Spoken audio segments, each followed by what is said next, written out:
Red Formoseña de Medios de Comunicación. ¿Qué tal? Bienvenidas, bienvenidos a esta entrega especial de la Red Formoseña de Medios en esta nueva forma de comunicación implementada por el Gobierno Nacional, que es la conexión punto a punto desde Casa Rosada con las provincias. Tenemos la oportunidad de hablar con ministras, ministros y funcionarios del Poder Ejecutivo Nacional.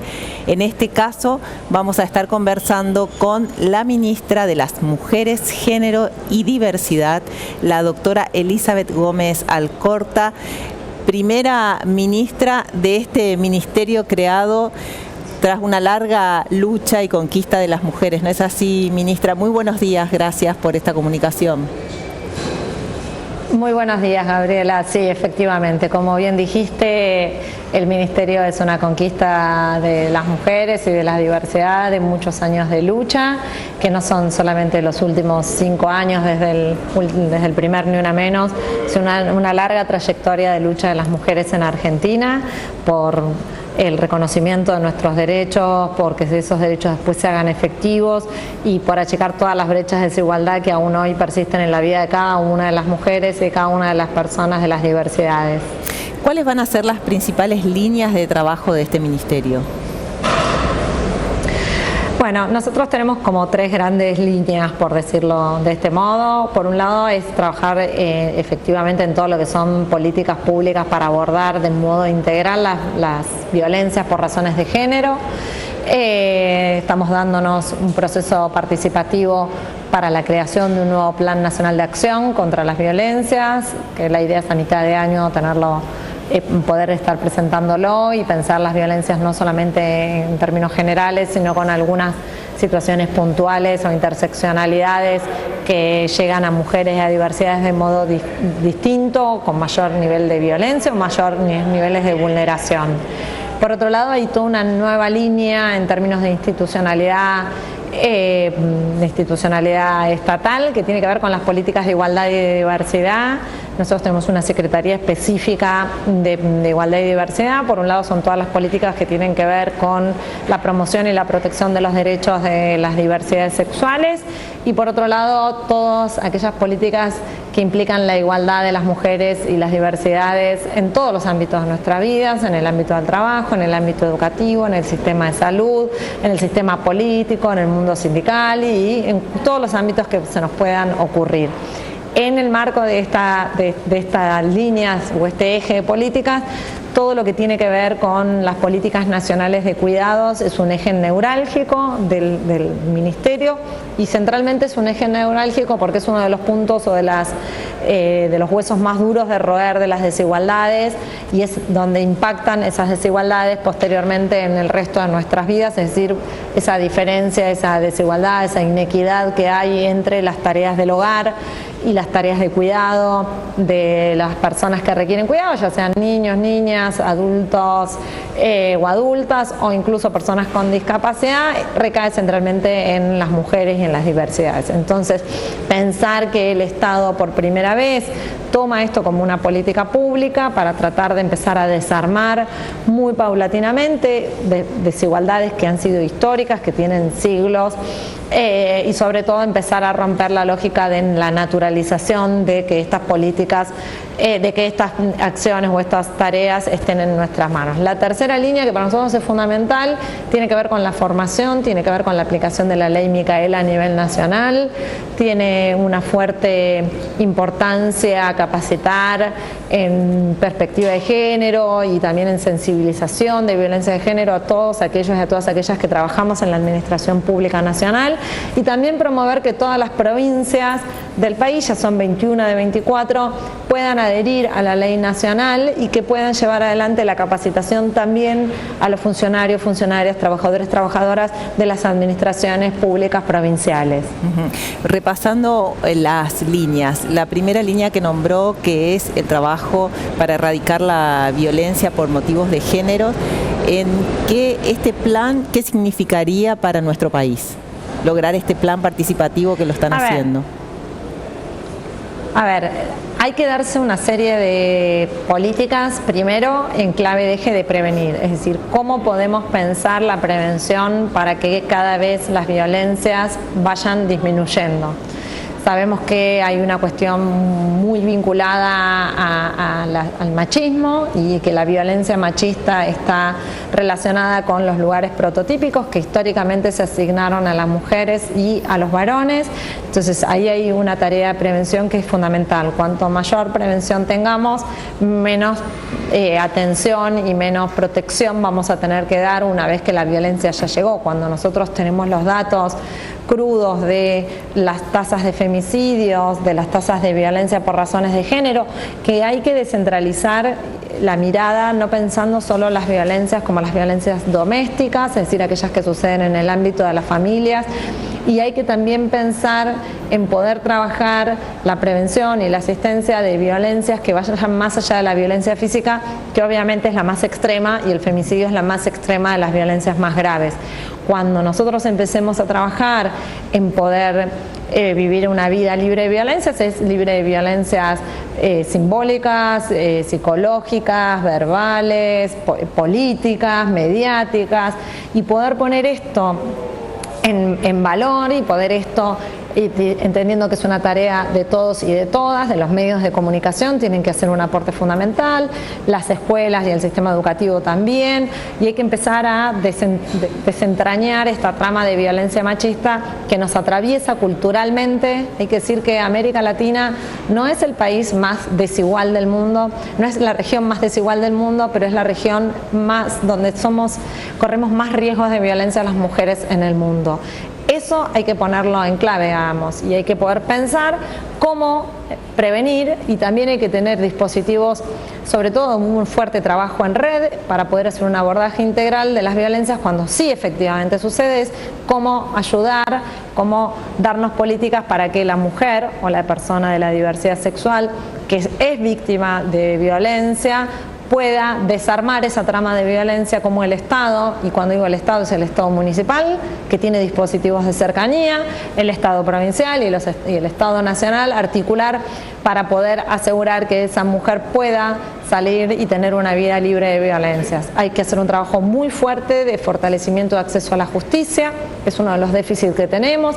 En el día de ayer estuve reunida con la ministra de Justicia, Marcela Lozardo, para también poder pensar de manera conjunta el Ministerio de Justicia y Derechos Humanos y el Ministerio de las Mujeres, Géneros y Diversidad, cómo poder pensar en articular políticas que asegure no solamente una administración de justicia más igualitaria, sino además un acceso a la justicia a aquellas personas que efectivamente requieren del Estado la protección en momentos en donde la violencia ya les llegó a su vida.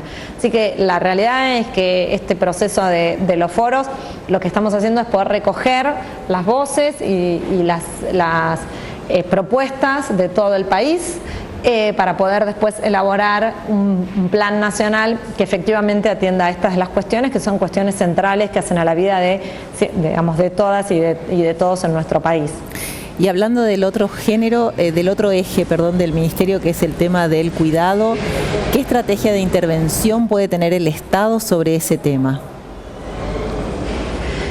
Bueno, la estrategia de intervención, primero hay que pensar que los cuidados nos atraviesan a todas las personas en algún momento de nuestra vida. No hay nadie que no haya sido cuidado en algún momento, o que muchos de nosotros vamos a ser cuidados en otro momento. Entonces, primero es ponerlo en clave de derecho. Todas las personas tienen derecho a ser cuidadas de un cierto modo, es decir, cuando son cuidadas, y todas las personas que cuidan, que en general son mujeres, pero que hay que romper ese estereotipo, tienen que cuidar gozando de ciertos derechos porque es un trabajo. El eje que nosotros tenemos es pensar, trabajamos con una mesa interministerial e interagencial, no me quiero olvidar, pero está el Ministerio de Trabajo, el Ministerio de Salud, el Ministerio de Desarrollo Social, el Ministerio de Educación, el Ministerio de Economía, la Agencia de Discapacidad, el ANSES, PAMI, AFIP, me estoy olvidando, el Consejo de Políticas Sociales. Estamos todos en una mesa pensando, porque cada cartera, cada ministerio tiene una pata de sus competencias para poder pensar de manera colectiva, es decir, todo el Estado Nacional, cómo empezar a hacer una distribución más equitativa de esas tareas. ¿Qué significa esto? no solamente en clave de género, es decir, que los varones se involucren más en esas tareas, que esa tarea que hoy son 6 horas diarias promedio por la mujer a 2 de los varones, entonces acá hay una inequidad vinculada al género. Para eso tenemos que hacer un fuerte trabajo en clave de política cultural para romper esos estereotipos.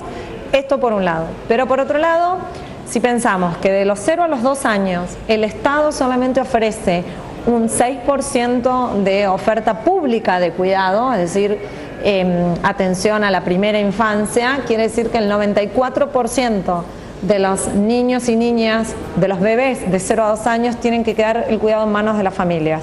Cuando queda en manos de la familia, quiere decir que quedan en manos de las mujeres.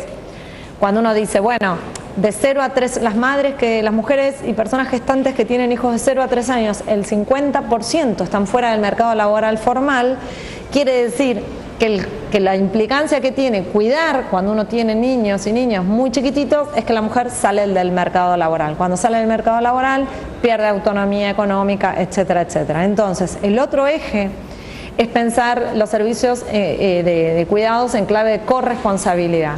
Corresponsabilidad quiere decir que el Estado tiene que tener más responsabilidad, que el sector privado tiene que tener más responsabilidad, que la comunidad tiene que tener más responsabilidad, así en la familia queda menos responsabilidad. No quiere decir que el Ministerio promueva que las mujeres o las diversidades no decidan cuidar a sus hijos.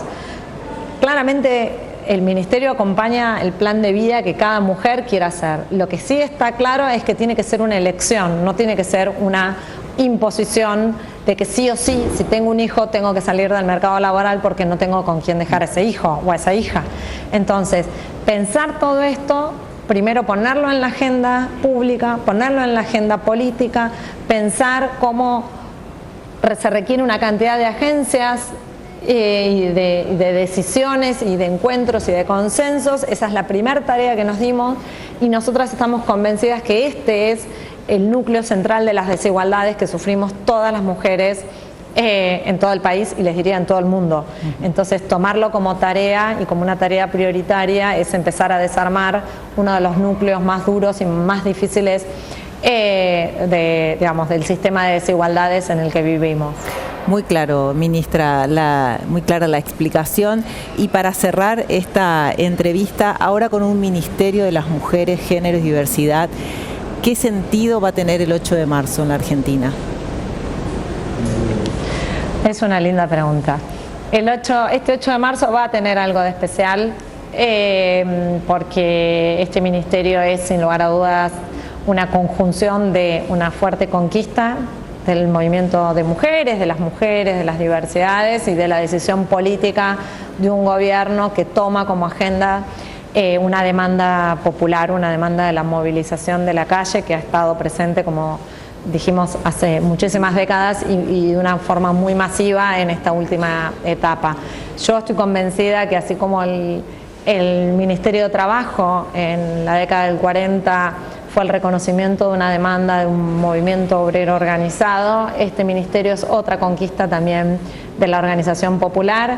Este 8M desde el Gobierno Nacional estamos proponiendo una importante serie de actividades culturales, artísticas en el Centro Cultural Kirchner del 4 al 7 de marzo y abriendo esa semana el domingo 1 de marzo a la tarde con actividades en Tecnópolis, con la consigna de nosotras movemos al mundo, porque efectivamente si las mujeres paramos, el mundo se para. Y poner esto en clave de agenda política y de agenda cultural y de agenda de encuentro, porque lo que estamos queriendo hacer también es un espacio en donde más de 230 artistas mujeres, poetisas, escritoras, músicas, académicas, nos vamos a encontrar para pensar, pero también para compartir, para escucharnos.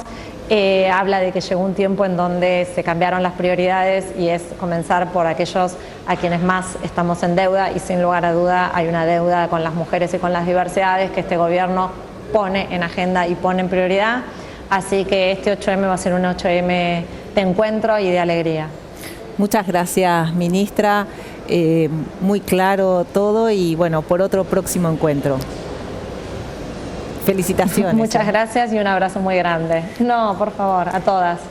Bueno, estábamos en contacto con la ministra de las Mujeres, Géneros y Diversidad. Ella es la doctora Elizabeth Gómez Alcorta, quien nos explicó de una manera muy clara, muy concisa, los ejes de trabajo de este nuevo ministerio que hay en la República Argentina con el gobierno de Alberto y Cristina Fernández. Hasta una próxima entrega de esta emisión especial de la Red Formoseña de Medios.